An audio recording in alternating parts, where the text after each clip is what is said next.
Here on the Hill, President Trump not pumping the brakes, signing an executive order from the Oval this afternoon that will impose 25% tariffs on foreign-made vehicles. So we'll effectively be charging a 25% tariff, but if you build your car in the United States, there is no tariff.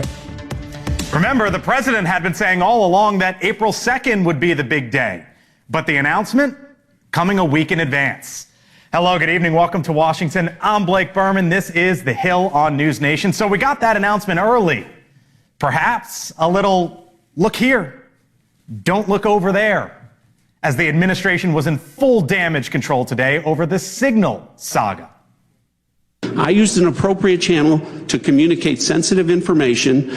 It was permissible to do so. I didn't transfer any classified information. Nobody's texting war plans. What I can say definitively is what I just spoke to the president about, and he continues to have confidence in his national security team. Obviously, someone made a mistake. Someone made a big mistake and added a journalist. Nothing against journalists, but you ain't supposed to be on that thing. Also tonight, the top Democrat in the House talks to NewsNation, where he thinks this heads. Plus, Kristi Noem in El Salvador, how the DHS leader focused on TDA. Governor Hot Wheels, what a congresswoman is now saying about a disabled governor, and Elmo on the Hill. PBS and NPR getting prime time treatment today. We begin, though, with our Washington correspondent, Kelly Meyer, live for us at the White House. Kelly, it was an interesting dynamic. You had the president moments ago on the offense on tariffs, the administration on the defense on techs, and maybe, just maybe, a little bit of, okay, I'm going to drop this announcement today because they were doing a bit of damage control. Yeah. Exactly, kind of scrambling to get this announcement up and running today. It was delayed a little bit with some of the events and getting that prepared, but they did announce 25% tariffs on cars imported to the United States. Now, this will take effect, they say, April 2nd, next week, on that big Liberation Day, as the president is calling it, the Super Bowl, so to speak, of tariffs, the day that many of his promised tariffs are set to take effect. So what this means is, and what he said just moments ago in the Oval Office, manufacturers build their car in the U.S., there will be no tariff. If the parts are made in America and the car isn't, those parts won't be taxed. And the White House says tariffs will represent over $100 billion in new revenue. You're going to see prices going down, but it's going to go down specifically because they're going to buy what we're doing, incentivizing companies to, and even countries, but companies to come into America. And on the stock market, Trump said in the Oval Office that it will all take care of itself. Blake. All right, Kelly, so that was the offense. What about the defense? And the latest from the White House with the question swirling about Signal and that text thread. Yeah, and the debate here today was over if that information in the chat was classified or not. And President Trump saying moments ago, quote, I don't know, you're going to have to ask those people involved. So members of his administration all day have said that this information was not classified. He said that his national security advisor took responsibility for it and then shut down reporters when they asked about his Secretary of Defense, saying that he stood by him as well. So Trump really put the blame here on Signal, the app, saying it was defective in some ways. So he really was kind of continuing this story ongoing, even though they were trying to distract with the tariffs news here tonight. All right, our Kelly Meyer, live from the White House on the North Lawn. Kelly, thank you. Tonight as well, strong words from the House Minority Leader, Hakeem Jeffries. He sent a letter to President Trump saying that the Defense Secretary, Pete Hegseth, should be, quote, fired immediately. Our Joe Khalil caught up with the Minority Leader today. Can I ask you what you think the appropriate response should be to the Signal Gate situation now? I know the hearing's happening, but what's your... Pete Hegseth should resign immediately or be fired. Do you think that's going to happen? It needs to happen for the good of the American people. Thank you, Mr. Williams. The top Democrat in the House, not the only person in his party to call for Hegseth's resignation. The Arizona Senator Mark Kelly, for example, declaring, quote, this is the most irresponsible thing I've seen from any defense official, let alone the Secretary of Defense. Incompetence, he says, at the highest level. Also tonight, why did Elmo from Sesame Street take the spotlight up on Capitol Hill today? The heads of NPR and PBS testifying before the DOJ subcommittee. Emotions running high on both sides. NPR and PBS have increasingly become radical left-wing echo chambers for a narrow audience of mostly wealthy, white, urban liberals and progressives. Our chairwoman should drop this attempt to silence media voices they don't like. So the message, I think, today is very, very simple. If we're going to get rid of any puppeteers, we should get rid of the one that's actually controlling Donald Trump. Fire Elon Musk and save Elmo. Look who's here with me now, Joe Khalil. He was just talking to the House Minority Leader with us here on the Hill tonight. Busy day. Busy day. That's an average day for you, kind of a little bit. Over there, up here. PBS, NPR, Doge, a hearing today, and a lot of loud voices on both sides there. We heard some of it. Yeah, very interesting hearing. I want to play one moment quickly, one exchange that I thought was the most interesting. It was Congressman Michael Cloud, Republican from Texas, and Catherine Marr, the brand new, or 1 year in, president and CEO of NPR. Take a listen. Can we expect that you will bring the same lack of reverence for truth to your management of NPR? Thank you, Congressman. First of all, I do want to say that NPR acknowledges that we were mistaken in failing to cover the Hunter Biden laptop story more aggressively and sooner. Our current editorial leadership. Wuhan? We recognize that we were reporting at the time, but we acknowledge that the new CIA evidence is worthy of coverage and have covered it.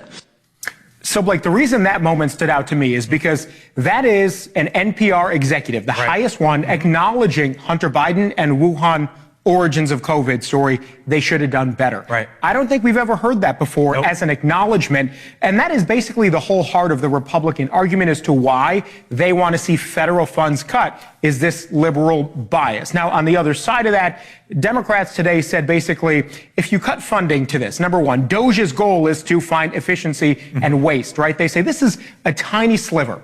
They have bigger fish than NPR. They also make the argument a lot of rural areas that lose local news have to rely on their NPR. So the reality here is, let's just cut to the reality of this. This isn't going to go to zero at the end of the day, right? For all the talk about Doge and cuts and NPR and PBS, Republicans have been talking about this for decades, right? The difference now is Doge, obviously. But when push comes to shove here, it could be something in the middle. I think so. And let's say hypothetically they zero out federal funding. Technically for NPR, it's only 1% of their actual full budget. And for PBS, it's like 16%. So these things will still be in operation. It would be more a statement from a now Republican-led Congress. Joe Kay, busy day in the Capitol hallways. Thank you, sir. Thanks, Blake. Appreciate it. All right. Coming up at 6:30, by the way, here on the Hill. Actually, skip through that also tonight. The Homeland Security Secretary, Kristi Noem, is in El Salvador.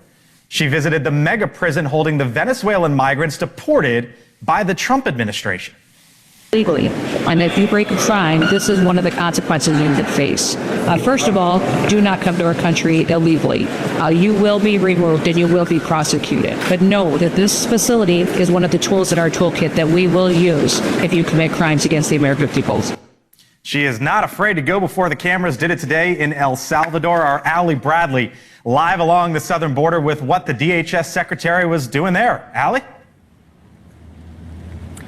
Yeah, hey, Blake, she just wrapped up her tour there in the terrorist confinement center known as CCOT there in El Salvador. She was accompanied by the Minister of Justice there. And when she was there, she was looking around in that confinement area, and there were snipers. I mean, this place was locked down, snipers on every tower.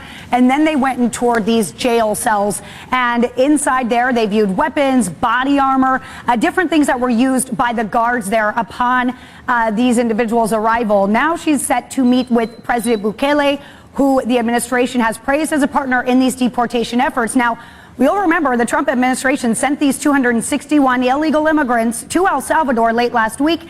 They're maintaining that they are all either Tren de Aragua members or MS-13 gang members, both of which, of course, designated as terrorist organizations under the administration. President Bukele saying that they will be held there for a year with a renewable contract option. Families of some of these prisoners, though, say they aren't gang members. They're calling for due process here. The Trump administration insists, meanwhile, that it did not defy a judge's order on handling these alleged gang members facing removal. Today, a judge blocked the administration's final attempt to use the Alien Enemies Act for deportations. Now they're going to have to seek emergency relief through the Supreme Court to make this move. Now, interesting, I was just reading there from some of the individuals that were there with Secretary Noem, and they said those individuals inside those cells just stared at them pretty much deadpan, did not make a single sound except for when they were addressed, Blake, which was interesting. And then Secretary Noem, busy week continues. She'll be in Colombia tomorrow, and she'll be right behind us in Mexico, meeting with President Sheinbaum on Friday.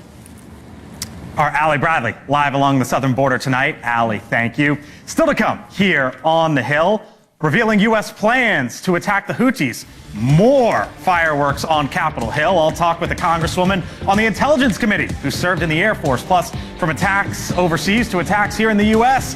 Who is shooting up and lighting up Teslas? Our Brian Enton with us later this hour. What Brian is seeing at one of the most targeted areas. But first, on the other side of the break, look who's with me here. We're going to fight? Why am I over here? You're over there. We just go. I don't like this distance. Let's be very clear. We go where they tell us to stand. Yeah, and we are here and standing here, Scott Tranter, Chris Steyerwalt, because for all the conversations about Michael Waltz, right? And like the big story here in Washington, there's something bigger on Tuesday in Waltz's home state of Florida, in his district. Tranter, Steyerwalt, here to break it down, other side of the break. We'll be right here. Stay with us. Thanks for listening to NewsNation on the go. I'm senior national correspondent Brian Enton. We're here for you 24/7 on the NewsNation app or on your Alexa. Just say, play NewsNation. All right, welcome back here to the Hill on NewsNation. Would you look at that? New Smyrna Beach, Florida. Lovely winter day there. Northeast part of the state, Sunshine State. And if you head just a couple miles north, you go 95 or up the intercoastal there, up the road. You get between Daytona Beach and St. Augustine. Here's why we're talking about it here on the Hill. Come Tuesday, the political waves start rolling through. You've heard a lot about Michael Waltz, right? The national security advisor who spearheaded that group chat among the national security team and unknowingly a reporter. Well, his congressional seat that he gave up to get into that position is now up for grabs on Tuesday in a special election. How about that for some time? Back with me now, Chris Steyerwalt, host of the Hill Sunday, senior fellow at the American Enterprise Institute, the man behind the numbers, Scott Tranter, data science director at DDHQ. Gentlemen, hello. Hello. Thanks for being here with me. So we're talking about a race in the middle of March. Why are we doing it? Especially when you look at this, right? Mike Waltz won that seat by 33 points back in November. But, and it's a big one right now, there was a poll that was just commissioned there in that part of the state, and it right now has the Democratic challenger in this case, look at that, within the margin of error by some 5 points.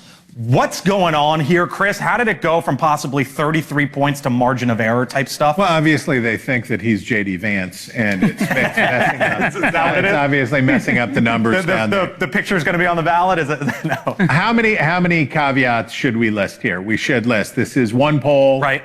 Congressional districts are extraordinarily hard to poll, low name identification. Waltz is not on the ballot himself. There's a bajillion reasons to be dismissive of this. Okay. But when we put it in context of the other news this week, which is there was a state Senate race in Pennsylvania in a district that Donald Trump carried by 15 or so, and the Democrats flipped that district for the first time in 50 years or whatever. Yeah.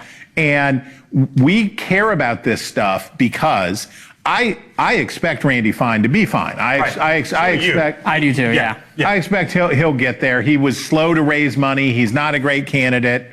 Has no J.D. Vance beard. Right. And I expect that he will get there. But the fact that it's competitive is the way that we gauge over time, taken as aggregate, how much intensity Democrats have going into next year's. So speaking of intensity, the challenger, Josh Wheel, close to $10 million raised, well ahead of Randy Fine, the Republican. You've been telling me for a few days now, Blake, keep your eye on this, keep your eye on this, keep your eye on this. And here we are. And again, this was the seat that Mike Waltz gave up. The thinking at the time was, safe district. Yeah, safe district. One other data point to go with this poll. Florida's great. They tell us how many ballots have been returned, how many Democrats have voted already, how many Republicans.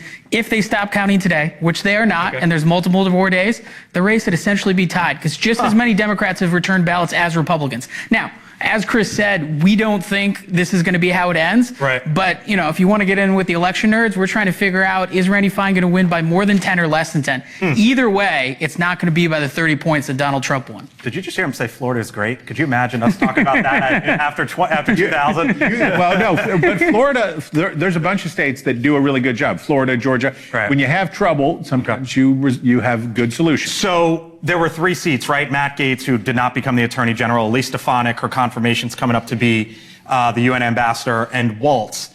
Stefanik won by like 25 or something like that back in November. And I'm sitting here thinking, okay, if that's in gone from that to single digits potentially, what about that race in New York, Chris, potentially? So, and even before this is the reason she is not yet the United Nations ambassador for the United States of America, because they can't afford to lose that seat. So she's been designated, but she's not getting the actual appointment, because then she leaves the House and the Republicans need every vote that they can get. That is definitely a district that Democrats can win in a competitive year. If they have a good year, that would be kablooey. Especially given the demographics of the districts, a little bit more working class. There was some manufacturing there. We just had some announcement of tariffs. Yeah. We'll see how this all plays out. But as Chris said, this one, if this district that we're talking about on Tuesday is less than a 10-point margin, that'll be all we're talking about. Too late for Walls to go back. Can he just go back and say, like, mistakes were made, I'm going back? I wonder what that group chat looks like on the side, right? Yeah. Man behind the numbers, Scott Tranter, Chris Stirewalt, host of The Hill Sunday. Thank you, guys. Appreciate it. All right. By now, the political lines are drawn. Many Republicans in the White House say, lesson learned. The Houthi strike was successful, and President Trump backs his team. The defense secretary today defiant in the face of resignation calls. There's no units, no locations, no routes, no flight paths, no sources, no methods, no classified information.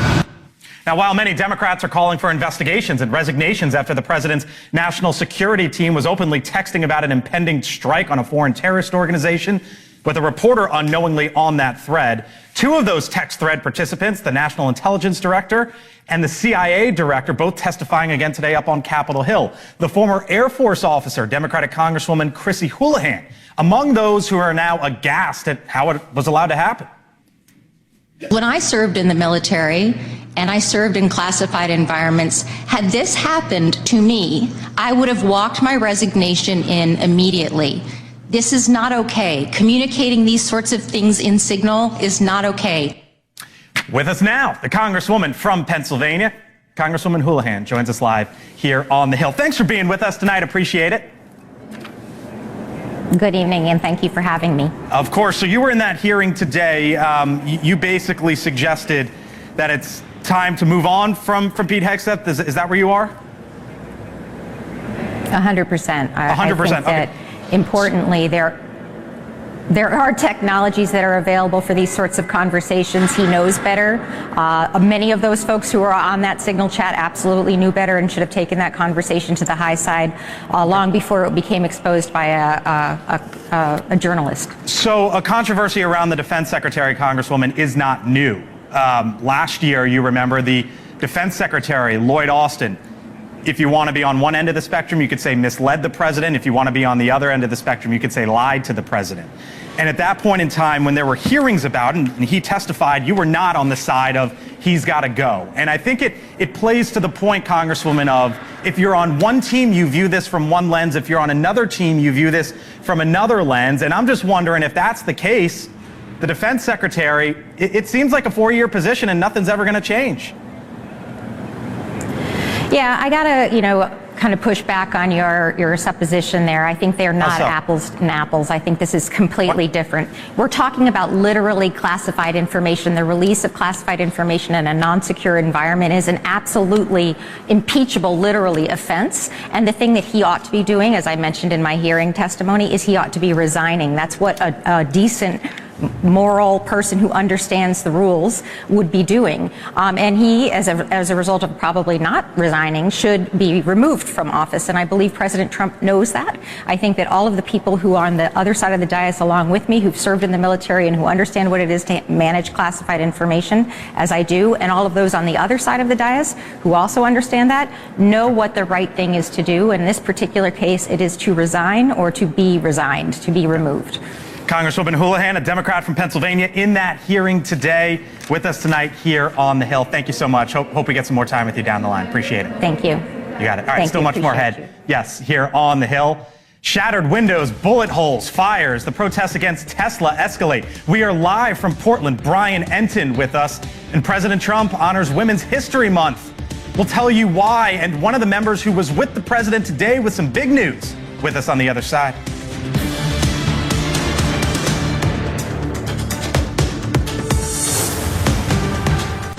You're listening to The Hill on NewsNation's audio stream, available 24/7 on the NewsNation app, or just say, Alexa, play NewsNation.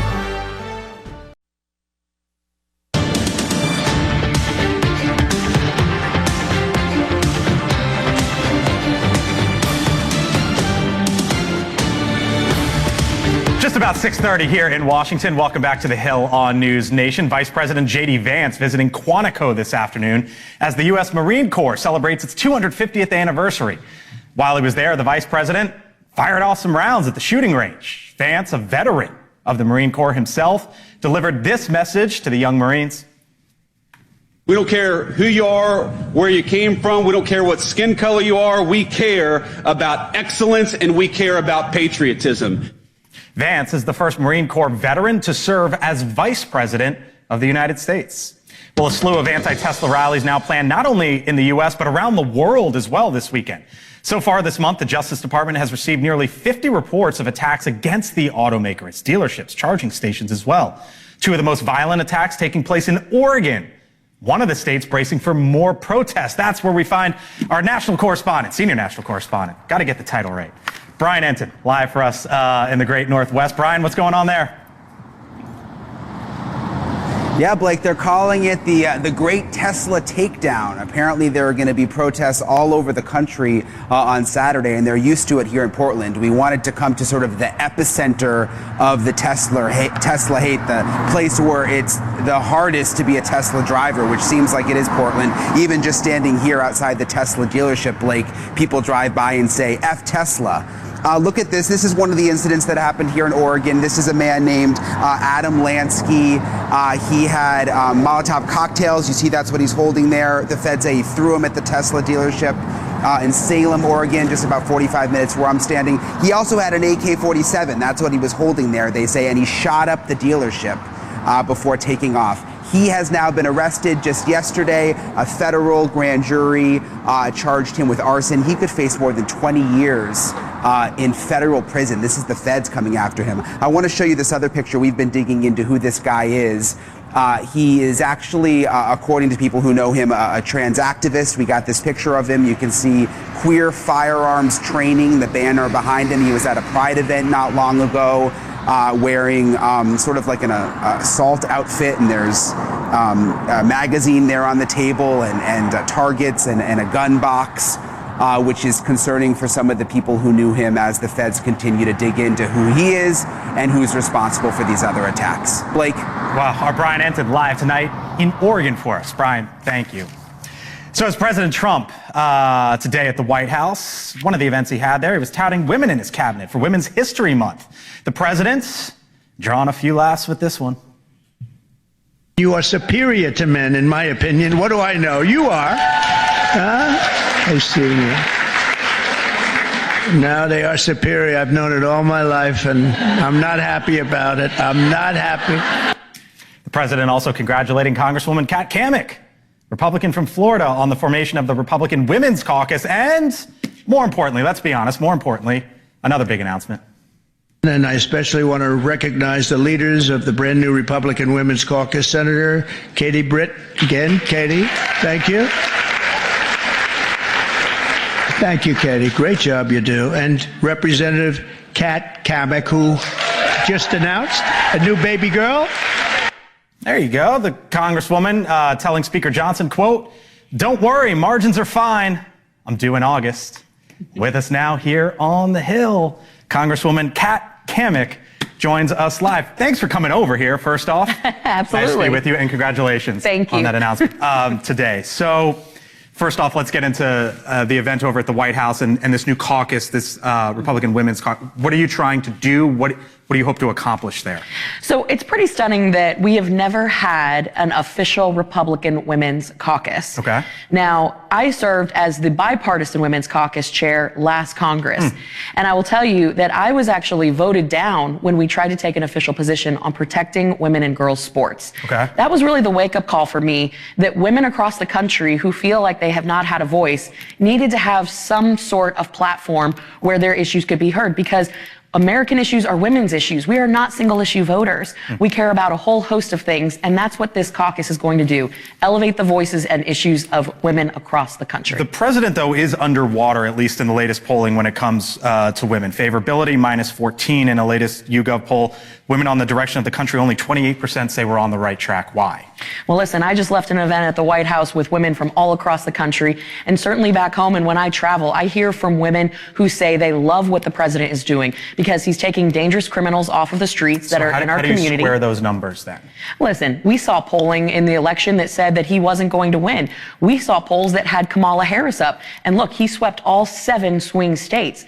I have very little faith in polls these days, if we're being honest, because let's remember that famous Iowa poll that showed that he was, that's right, that was dramatically incorrect. So again, I just go off of what people around the country are saying, and they like the common sense agenda that the president is putting forward. So you made the joke there to the Speaker of the House, don't worry, due in August, the margins are fine. Yes. The reality is, for all women, that at some point doctors advise them, don't fly. And then you have your child, God willing, everything's fine, you stay home with the baby, and then you go back to work at some point in time. There is in Congress right now your colleague, Brittany Pedersen, from a Democrat from Colorado. The proxy voting for new parents resolution, Anna Paulina Luna and Young Kim, both Republican women, have co-sponsored it. I don't believe that you're on the legislation as a co-sponsor. Will that change in your view? Do you plan to co-sponsor that? And do you think that the House Speaker, Mike Johnson, should take it up? It would basically say that parents who have just given birth to a child or have just brought a child into the world should be allowed, members of Congress, should be allowed to have somebody else vote for them in the first 12 weeks after that child is born. You know, it's an interesting dynamic in that I will be the 14th woman ever in the history of Congress to give birth. It's wild when you think about that. And that's why this is a thing, right? Right. And now it's just becoming a thing because we've, as clearly evidenced by the fact I'm number 14, we have never had to contend with this. And I will say during COVID, I did not vote proxy once. So we have some constitutional issues to work out. But as we are seeing more women step into this role of being federal legislators and leaders, we need to adapt. So I'm having those conversations with Representative Luna and Peterson, and of course with the Speaker. I think that there's going to be a path forward. So we want to see more women involved, and that means that we have to make adjustments. It adjusts. So it's if I hear you right, it's about time to move forward. Yeah, considering that there have been 12,000 members of Congress and only 400 plus have been women, I'd say we have some work to do. Here was the president today on IVF, on fertilization, one of the things that he had to say. I'm still very proud of it. I don't care. I'll be known as the fertilization president, and that's okay. That's not bad. That's not bad. I've been called much worse.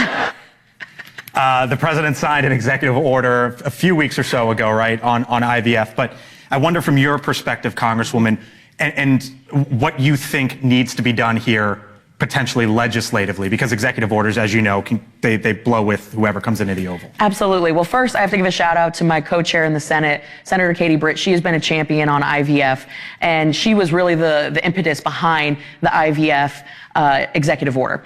Codifying this is critically important. Senator Rick Scott and I have a resolution. The thing that we need to do is stop kowtowing to the extremist voices in our caucus on both sides. I've had colleagues who say it should be illegal. As a millennial and as a woman in Congress, I have friends that I grew up with that are undergoing IVF. Families across the country rely on IVF to grow, to start, to expand their families. So this is something that Congress, by and large, bipartisanly supports. We are going to codify this and make it so that not only is there access, but we're going to be expanding health savings accounts and making so that it's actually affordable for families. We'll leave it there. Congresswoman Kat Cammack, a couple big announcements today. Yeah. Congratulations on the ladder. Thank you so much. Appreciate it. All right, still to come here on the Hill. Live look at the White House, Capitol Hill as well. Republicans trying to figure out where to go from here over the whole signal controversy, but are they getting an unexpected lifeline from the other side of the aisle? What one Democrat said that is stealing the headlines, my goodness. And fair or foul, do you think it should be an issue like you win the World Series or you win your sports championship and now all of a sudden it's a question, so are you going to go to the White House? Why is that even a thing that the Dodgers are facing on the other side? Bill O'Reilly on Cuomo. Number one, you're a cheap frump. America's favorite sparring duo with TV's liveliest, most honest debate. You have a tie on that goes with nothing else. Tomorrow at 8, 7 Central, only on NewsNation. This is NewsNation, ranked least biased among news channels. That's why we're America's fastest growing cable news network. Go to joinnn.com to see for yourself. All right, welcome back here to the Hill on NewsNation. Republicans have been painted into a damage control corner since this week, Monday, when Jeffrey Goldberg's article in The Atlantic came out documenting his inadvertent inclusion into the administration's Signal group chat discussing military strikes in Yemen. Democrats, though, you could say they've been presented with an opportunity to nullify what happened in November, try to sort of build up some momentum here. Really the first time, if you think about it, in 2 months that maybe they've had an opening, maybe they've had an in to go with Trump and the administration. But the Congresswoman Jasmine Crockett of Texas might be showing the rest of the party how not to seize that opportunity. She is refusing to apologize for this comment that she made of the Texas Governor Greg Abbott. Y'all know we got Governor Hot Wheels down there. Come on now. And the only thing hot about him is that he is a hot mess, honey. The Congresswoman responding in a post that it is yet another distraction. Full panel here with me now. Scott Bolden, NewsNation political contributor. So too is Denise Gitsom. Chris Steyerwalt is the host of The Hill Sunday, senior fellow at the American Enterprise Institute. And Michael Schnell with us as well, congressional correspondent for The Hill. Hello to you all. Thanks for being here with us. So Scott, this was kind of like, this is the first in that you guys had as a party to go after Trump and go after the administration. And then you see what Jasmine Crockett does and says and steals some of the headlines, and she's refusing to apologize. Well, you know, this is the sign of the times. I mean, our sitting president mocked a physically challenged reporter 8 to 10 years ago and continues to not apologize for it. I don't endorse it, but this is mudslinging, and I don't like to see any of it. But at the same time, it's coming from both sides. And the other thing was she was making a joke, and what her explanation was that the Hot Wheels was about the buses and trains and planes of transferring migrants or to the northern cities, which was brilliant on his part, actually, because it got the Democrats moving. Brilliant politically, yeah. I'm fine with it. Bring it on, Jasmine Crockett, because listen, Democrats have historically low approval ratings, 21%. That has never been the case in the history of them even polling the Democratic Party. And so this makes me, she's really just saying what a lot of people are thinking in your party, and Americans sense that sense of disdain. But let me also say, as a lawyer, you're a lawyer, I would love to know how you would defend somebody like this when your whole thing about incitement from President Trump for January 6th literally applies directly to what she's doing with the Tesla takedown. And how about a reckless endangerment situation here where she should know better given the context of what's happening with the violence Tesla owners, like my fiance. You know, this is personal to me. I'm very concerned about what she's doing to the physical let's not make violence it personal, point. but it is personal. And it's people something feel called it. the First Amendment, quite frankly. But as a lawyer, it's still a First Amendment. Would you have said that about President Trump on January 6th? I don't know what I would have said, but I know I will defend the right for her and others to say whatever they're going to say for political speech. So one of the things that we watch is sort of like how the Democratic Party goes from here, right, and tries to figure it out. I saw something from Ken Martin, who's the new DNC chair, in the middle of all the Signal story that just came out in the last 36 hours or so. Here's what he said about Pete Hegseth. As a Minnesotan, Pete Hegseth is the worst export from Minnesota that we've ever seen, right? And let me be honest about something. His actions his very undisciplined way of communicating put Americans' lives at risk, right? And he needs to either resign or be fired. Worst export from Minnesota. I'm like, wait a minute, John Dillinger was from Minnesota. What do you make of what Ken Martin's doing there and how Democrats are trying to attack all this? Yeah, well, it's what you mentioned. This is the first opening that Democrats have had. They're going hard at Hegseth. At the end of the day, it's not going to mean anything because President Trump holds the cards here. President Trump, just a few minutes ago in the Oval Office, threw his support behind Pete Hegseth. It looks like Congress is maybe... You think he did, though? Because he basically said, like, oh, this isn't my fault. He said Pete Hegseth had no part in this. You're bringing in Hegseth. That's ridiculous. Okay. And so for now, it's support for now, right? But even on Capitol Hill, some Republicans may be looking into this. Wicker and Reed asked for an IG report. Right. They asked for a classified briefing, but no real teeth there. So Democrats can do all they want, but at the end of the day, this is Trump's decision, and he seems to be stuck where he is right now. The problem with having a rotten discourse in an era of brain-dead partisanship is that no one polices their own side. Right. And when Donald Trump mocked this got referenced, and when he mocked a reporter for his neurological disability, Trump wouldn't even say that he had done it. It wasn't that he wouldn't apologize. He wouldn't say that he had done it, even though he did it in front of everybody else. This from Jasmine Crockett to lie, obviously, and say, well, I was talking about the modes of transportation is obvious garbage, right? It's as much garbage as it was when Trump did it. And what Ken Martin said was hyperbole. That wasn't a vicious attack. I think Jeffrey Dahmer. I think Jeffrey Dahmer was from Minnesota. I'm not equating the two. I think he was that was hyperbole that he was using. What Jasmine Crockett was doing was mocking a person's disability, and other Democrats should come out against this in the same way Republicans should come out against what they did in the signal chat. What happens first? Jasmine Crockett apologizes, or Hegseth or /Waltz, one of the two go? They can't go as long as Democrats are calling for their scalps. They'll have to wait. And then, this is a huge victory for the isolationist or nationalist wing inside the Trump administration, because it's Rubio, it's Waltz, it's Hegseth, the more interventionist folks. And you saw J.D. Vance in there like, I don't know, guys. I hate Europe too much to help them out by clearing their shipping lanes. So we'll see. All right. Meantime, the Los Angeles Dodgers just announced that an upcoming April trip right here to D.C. to play the Nats. They'll be stopping by the White House, accepting President Trump's invitation to celebrate the 2024 World Series victories. Now, despite Dodgers manager Dave Roberts calling the invitation a, quote, great honor, many Dodgers fans don't see it that way. A barrage of social media posts from disgruntled fans expressed dismay at the announcement. Many for political reasons, some mentioning the hypocrisy as all of it takes place shortly after the administration had the Dodgers great Jackie Robinson's military experience removed from the Department of Defense's website. As part of the DEI purge, it was then shortly posted back after. All right, so they're getting a lot of heat in some corners for going to the White House, and I'm sitting here saying, shouldn't everyone go? My thought on this has evolved over the years. How so? I was firmly in the camp, if it's Donald Trump and all the chaos, corruption, and criminality he brings to the table, say no. Don't ever go to the White House. Now you're on yes. I've got some professional athletes who are clients. Okay, there we go. That's our guy right there. That's our guy right there, Scott Scott Bolden. Bolden. A number of conversations with me recently, including about Dodgers, and about they are going because it's an honor for them to be honored by the office of the presidency. And many of these athletes will never get a chance to go to the White House. That's it. They're average citizens like the rest. So I'm still not going to the White House, but I think it's pretty cool for them to go, especially given their circumstances. I'll take you. You'll take me, Stick with me, kid. Take me to the next Christmas party.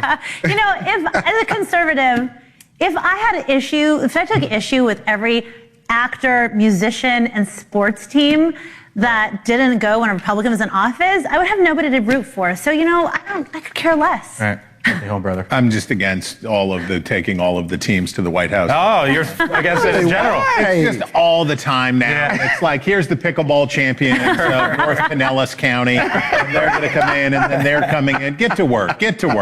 I'm a New Yorker, and the Dodgers beat my Mets. Dodgers beat the Yankees, so I'm all for their tradition, but it's got to be the Dodgers. Well, they won. They won. All appreciate it. All right, still ahead. Who just spent $1 billion at a Family Dollar? We'll explain. And Why does China's military have its eyes on one of Elon Musk's business? There was a story I read this morning. I want you to see it on the other side of the break. And coming up on Elizabeth Vargas Report, she'll speak to a former Navy fighter pilot, Top Gun grad, who flew more than 40 combat missions in Iraq. What does he think about the whole signal story? 7 o'clock Eastern here on News Nation. Don't go anywhere, though. I'm back on the other side of the break. I'm Blake Berman, and you're listening to News Nation, news for all America. To find News Nation on your screen, go to joinnn.com. So it looks like the economy could be taking the dollar out of Dollar Tree. After years of struggling sales, the discount company and operator of some 15,000 stores is selling its subsidiary, Family Dollar, for $1 billion. Dollar Tree acquired Family Dollar for more than $8 billion back in 2015, so quite the loss there. All right, my take now. So as the focus on Capitol Hill, and for many in certain parts of the media for that matter, remains on the signal story, Pete Hegseth, military fighter jets, drones in the skies.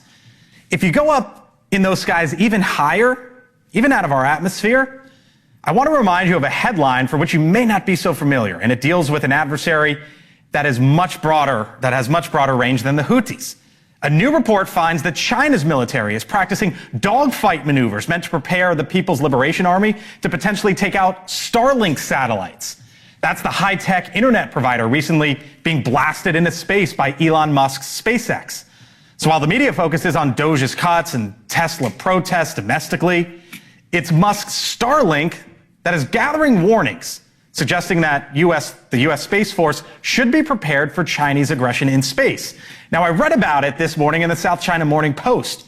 They quoted a report by the RAND Corporation, which warns about the Chinese army's intentions. It reads in part, quote, "It probably believes it can prosecute more provocative operations against the U.S. without risk of escalation."